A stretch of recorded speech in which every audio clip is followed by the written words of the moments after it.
So yung mga kabrad, 18 kilos. Pero hindi pa alang kain yan. Wala pang kain to mga kabrad.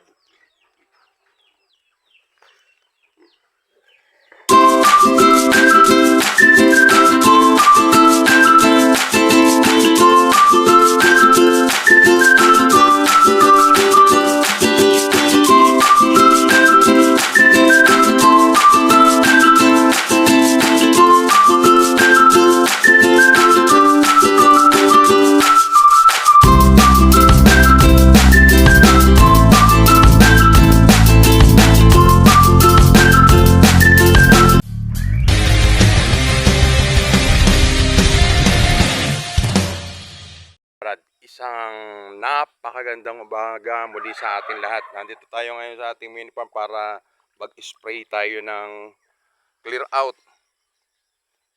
Clear out natin. So ito mga kabrad yung ating clear out na pamatay ng ating mga kalaban damo rito sa ating mini farm. Ayan. So nasalina na natin to. Ayan.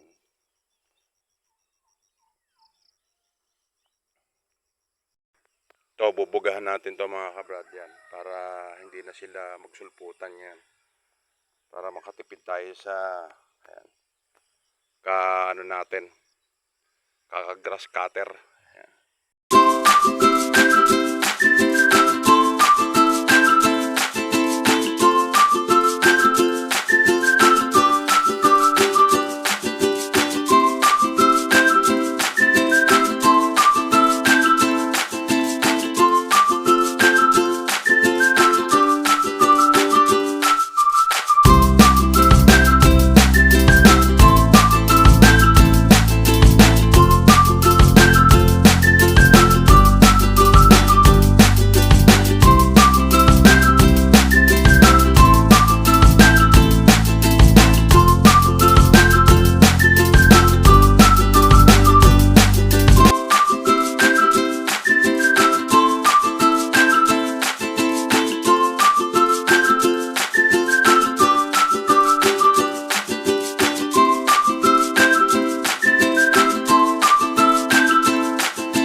Mga kabrad, natapos na nating sprayan ng clear out yung ating mga paligid dito. Eto nga mga kabrad, at ito na clear out na natin yan. Titingnan natin yung resulta kung effective ba yung ating ginawang treat dito sa ating mga damo. Ayan. Yan, ano na rin natin yan mga kabrad to. Na-clear out na rin natin, tsaka ito.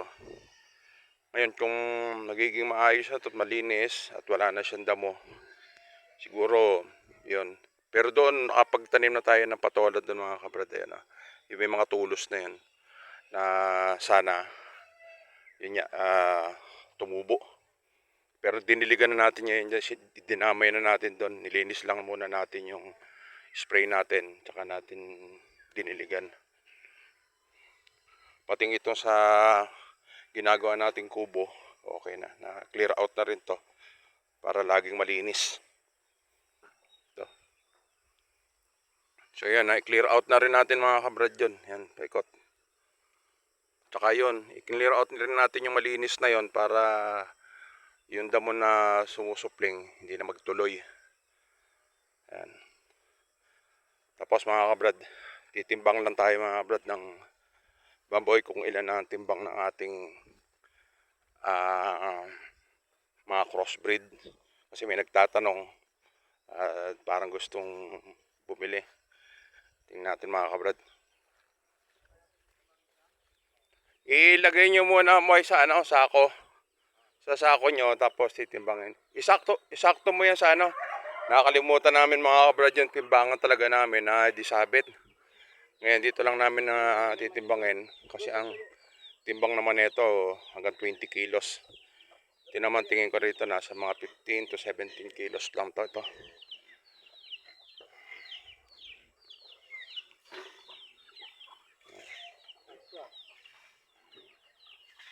Sakto yan.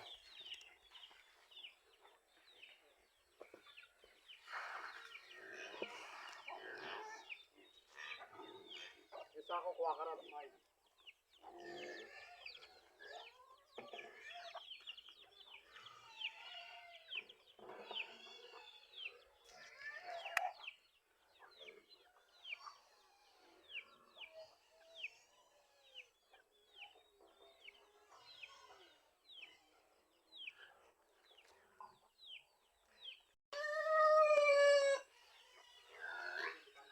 Pati ito, na-clear out na natin ito mga kabrad. Yan. Ito, yung mga gabi nito pag makalugag tayo, i-align natin dyan, dun sa may umaagos na tubig na yan para gumanda. Di mo, dito yung isang gabi namin na ayan, ang tataba. Gabi. Mga kabrad, dinuhuli na ni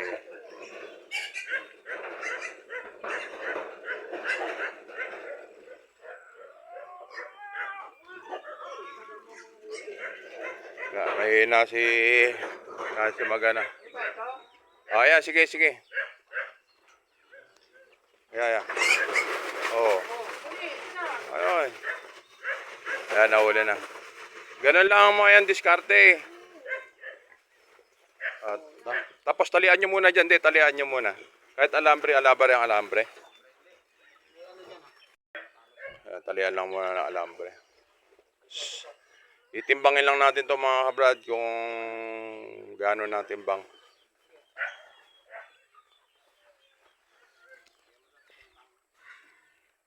Ito naman kasi ang timbang nito hanggang 20. Alalay mo alalay. Dahan-dahan. Ayan.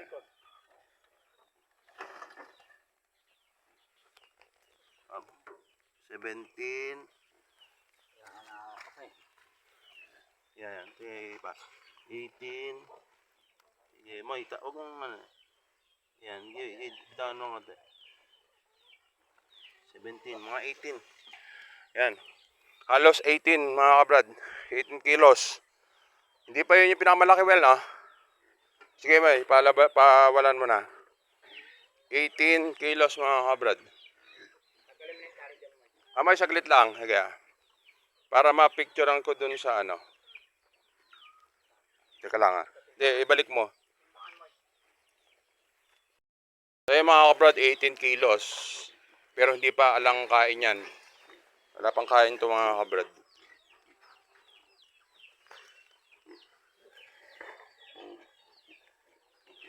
Babalik naman natin yan dito. At least alam na natin mga kabrad yung timbang nung ating mga alaga.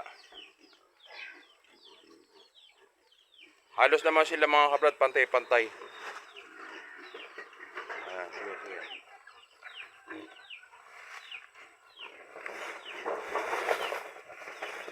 Ayan medyo manipis pa yan Medyo manipis pa yun mga kabrad, yung na yan.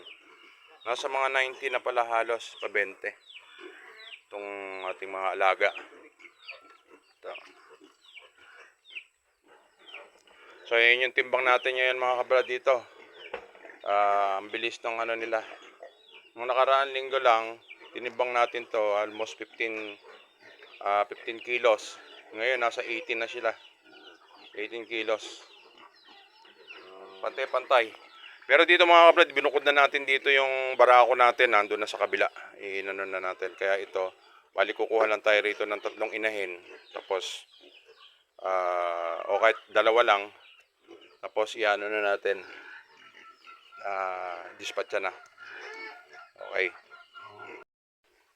Nag-drain. I-drain lang natin yung... Nag-drain lang tayo mga kabrad ng tubig doon sa taas. Ayan. Para malinis natin. Malinis yung yung loob. Lakas din pala well, no? Malakas din. Kaya nga.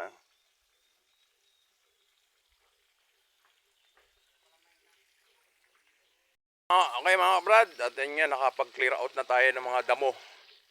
At natimbang na rin natin yung ating mga crossbreed na tumimbang na sila ngayon ng 18 kilos mga kabrad. Pantay-pantay sila.